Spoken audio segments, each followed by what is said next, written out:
की जय। स्वस्ति श्री गणेशाय नमः।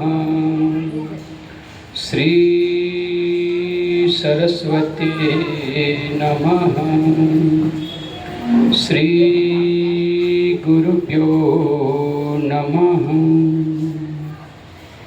वंशी विभूषिता करानं नवनीरदाभातं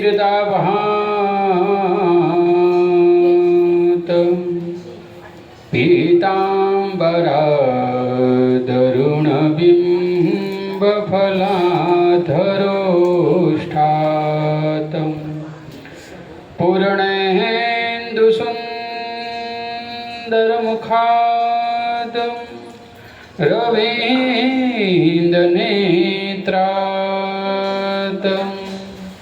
कृष्णात् परं किमपि तत्त्वमहं न जाने। कृष्णात् परं किमपि तत्त्वमहं न जाने। ॐ नमो भगवते वासुदेवाय।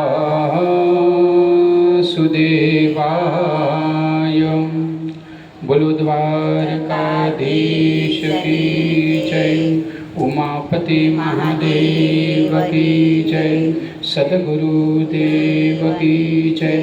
ओम नमः पार्वती पतये हर हर महादेव हर।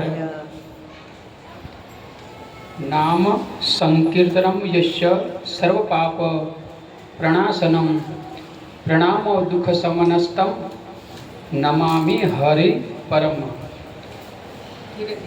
જેનું નામ સંકીર્તન સર્વ પાપોનો નાશ કરનારું છે અને જેમને કરેલા પ્રણામ સર્વ દુઃખોને શાંત કરે છે એ પરમેશ્વર શ્રી હરિને નમસ્કાર છે। ચૈત્ર માસ કૃષ્ણ પક્ષની એકાદશી।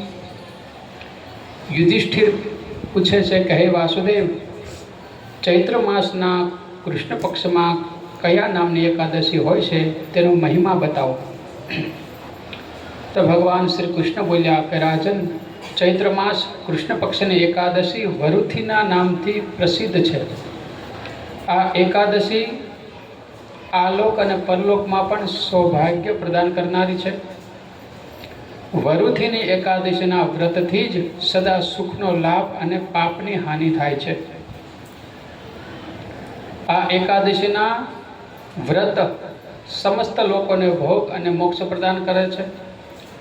વરુથીની એકાદશીના જ વ્રતથી માધાતા તથા ધુંધુમાલ વગેરે બીજા અનેક રાજાઓ સ્વર્ગલોકને પ્રાપ્ત થયા છે।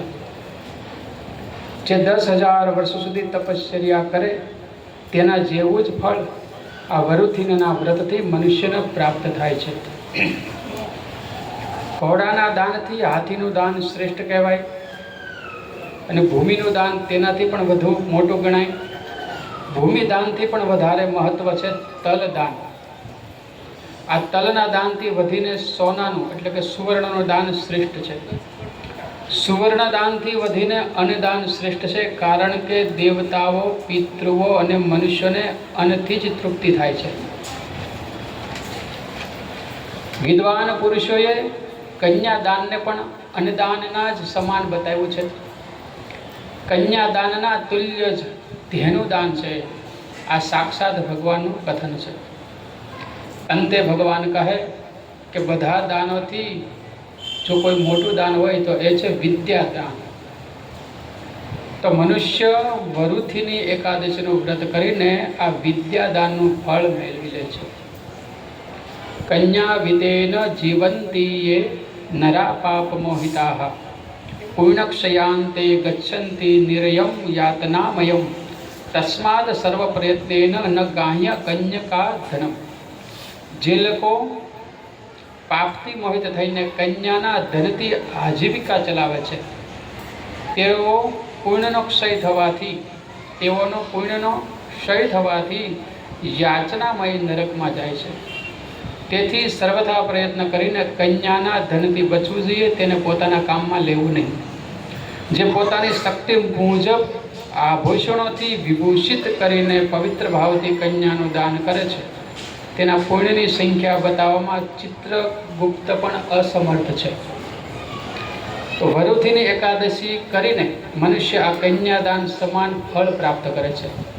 કાશ્યમ માસમ મસુરાચ ચણકાન પ્રોઢવાન તથા શાકમ મધુપરાનમ ચ પુનર્ભોજન મૈથુનૈ વૈષ્ણવો વ્રત કરતા ચ દશમ્યા દશ વર્જયેત. વ્રત કરનાર વૈષ્ણવ પુરુષે 10મી તિથિએ આ 10 વસ્તુઓનો ત્યાગ કરી દેવો એમ ભગવાન કહે. કાશ, અડદ, મસૂર, ચણા, કોદરી, શાકભાજી, મધ, બીજાના ઘરનું અન્ન, 2 વાર ભોજન અને ભોગ, આ 10 વસ્તુનો ત્યાગ કરવો. રાત્રે જાગરણ કરીને ભગવાન મધુસૂદનનું પૂજન કરવું, સહસ્ત્ર નામનો જપ કરવો, અખંડ દીપ પ્રગટાવવો. આ રીતે વ્રત કરવાથી મનુષ્ય પરમ ગતિને પામે છે. યમરાજથી ડરનારો મનુષ્ય જરૂર વરુથીની એકાદશીનું વ્રત કરે છે.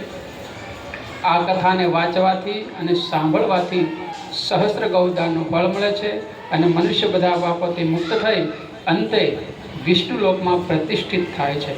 ઇતિ શ્રી ચૈત્ર માસે કૃષ્ણ પક્ષે વરુથીની એકાદશી સમાપ્ત. બોલો બાલ કૃષ્ણ લાલ કી જય.